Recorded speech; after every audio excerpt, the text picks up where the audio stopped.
Hello, America. All this week, I have talked to you about some pretty spooky things and some uplifting things. I want you to know that my wife actually told me one time we went to a friend's birthday party, and she said, swear to you, this is exactly what she said. As we were waiting for them to answer the door, she looked at me and she said, "Don't you dare make anybody cry." I have a tendency of bumming people out. But I tell you, there are great, powerful things coming our way. But we have to get into shape. We have to be ready for it. Because miracles come when we expect them, when we deserve them, and when we understand that we are the Maker's hands.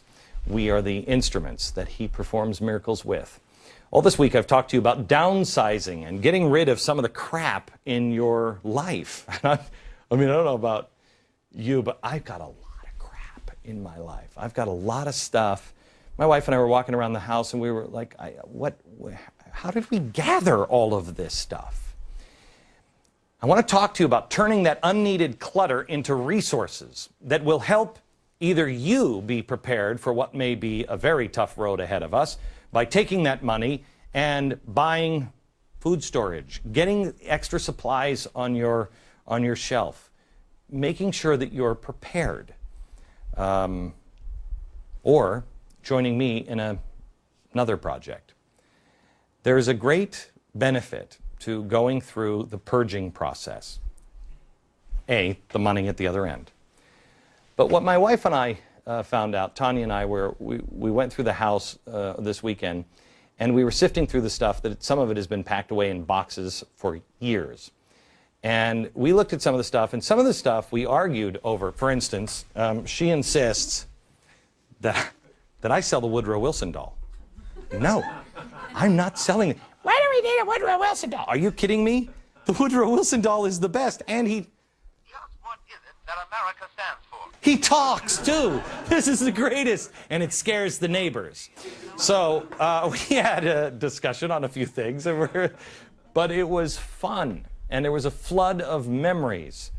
Everything that we looked at, we were like, oh my gosh, do you remember when we got that, or do you remember this, or... It will remind you about the good times and the bad times, all the ups and downs in your life.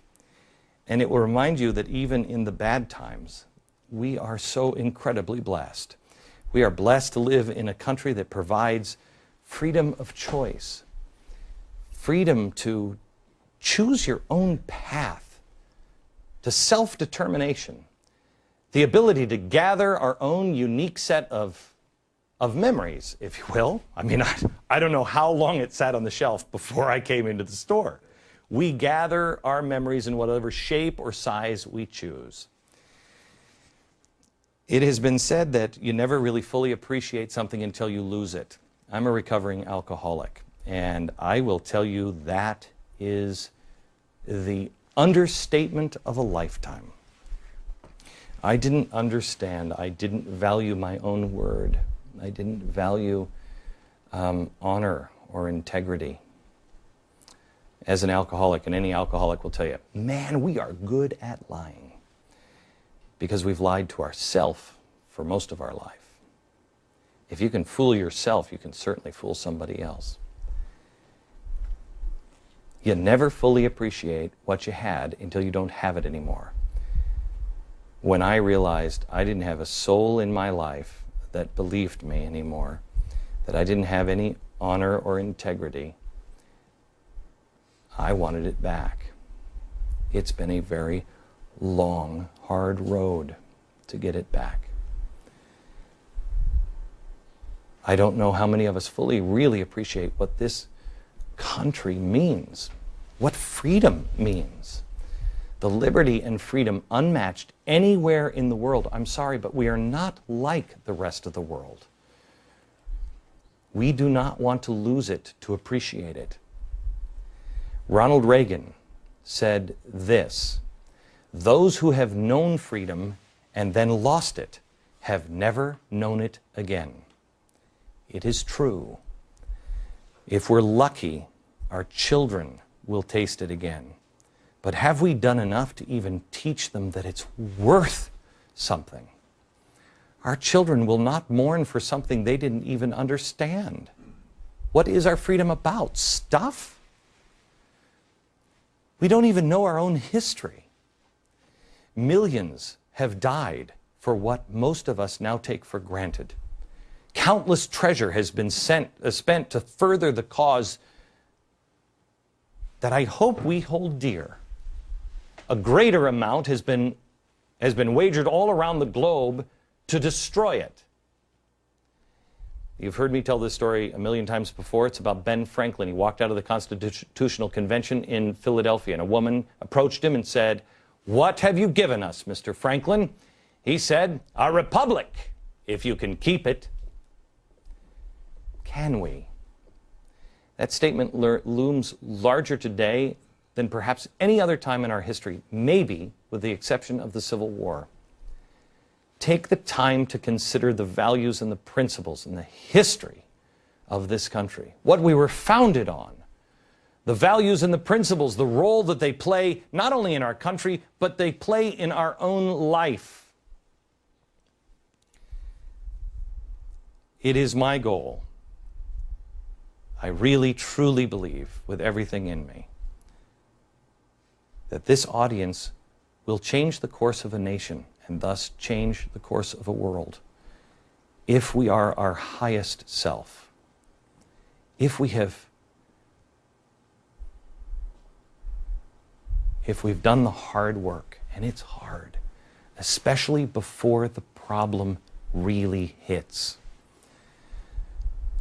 I ask you tonight to take an inventory of your own life.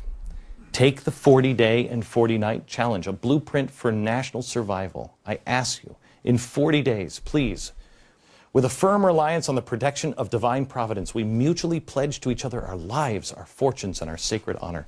It's a 4-step process. It's all outlined. It's all on the website. Please take that. Take a moment to find and center yourself. Take a moment to be thankful for the blessings that is the United States of America. At the risk of sounding like a broken record, it is also time to learn our own history and share it with your family. Talk to your children about the real story of the first Thanksgiving. Do you even know the story? It was in 1621. Pilgrims had come to this country in search of freedom, freedom to worship God from tyranny. They had a reason to be miserable, not thankful. 102 of them had made the trip to the New World, and on this day, only 53 of them remained.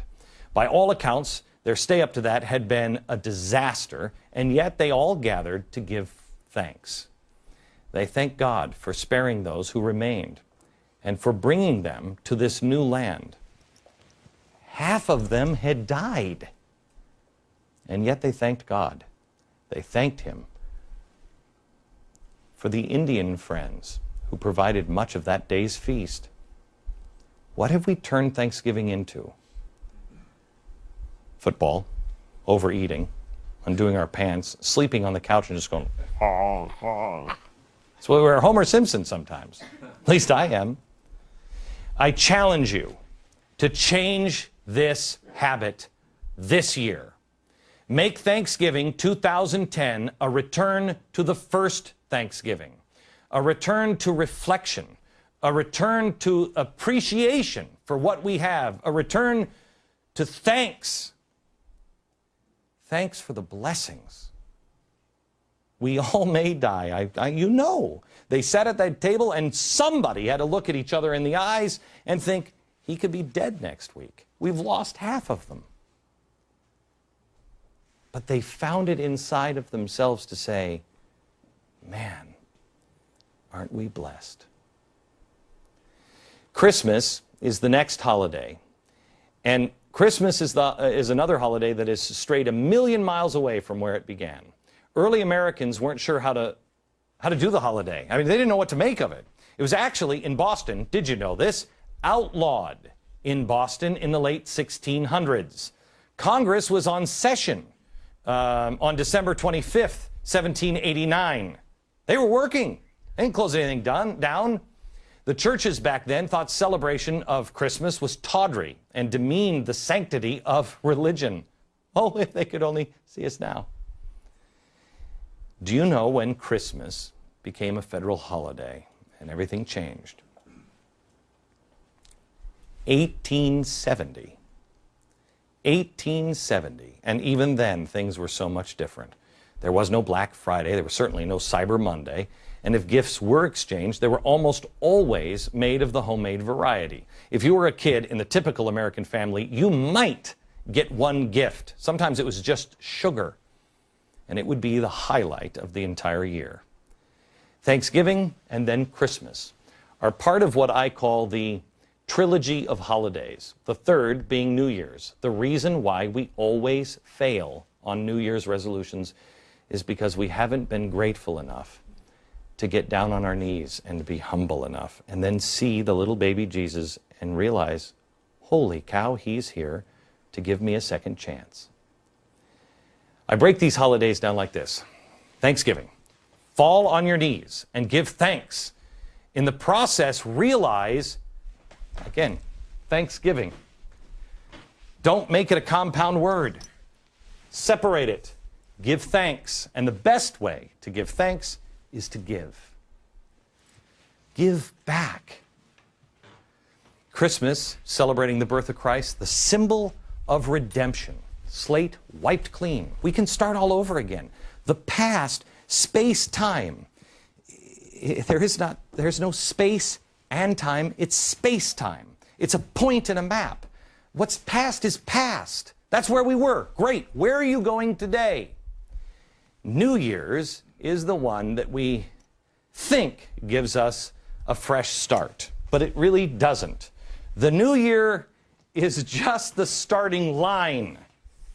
These two are the ones that give us the opportunity to start fresh.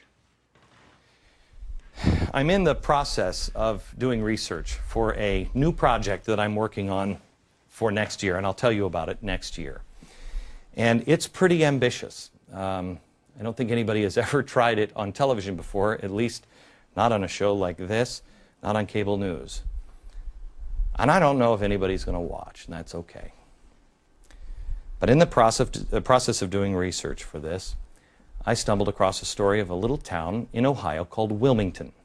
That not very long ago, it was named one of the top places to live in America. It was a, quote, dream town, end quote. It was right out of a Norman Rockwell painting. It's a great town. In the course of 24 hours in November of 2008, Wilmington went from dream town to American nightmare when DHL, the shipping company, announced that they were closing their facility and they were laying off 9,500 people in a town of 12,000. A short time later, 60 Minutes dubbed Wilmington ground zero for the nation's unemployment crisis. Along with a number of other media outlets, they pretty much have pronounced this town dead on arrival. I grew up in a small town that everybody pronounced dead. I love small town America. It is the heart of us. Let me tell you something right now. I don't care what 60 Minutes says. Wilmington is not dead. It's not, thanks to gritty and determined citizens. They have come to embody and represent the true American spirit. They look out for one another. They're working together. They're rebuilding a little town they call home. And the government isn't involved. The churches are. There's a woman named Molly. She's a nurse. She's married to a firefighter. She couldn't stand to see the historic Denver hotel shut its doors. Well, Molly's never run a hotel. I mean, look at this little hotel. She didn't know what to do. She didn't even have the money to buy it. So she went up to the owner and she says, "You can't close the doors. What else? How can I help? What can be done to keep it open?" Well, the seller was so impressed with her passion that he sold her the place, not with a contract, but on a handshake. He agreed even to finance the purchase himself. He said, "You know what, Molly? I'll sell it to you." "Oh, I don't know if I..." "No, you can do it."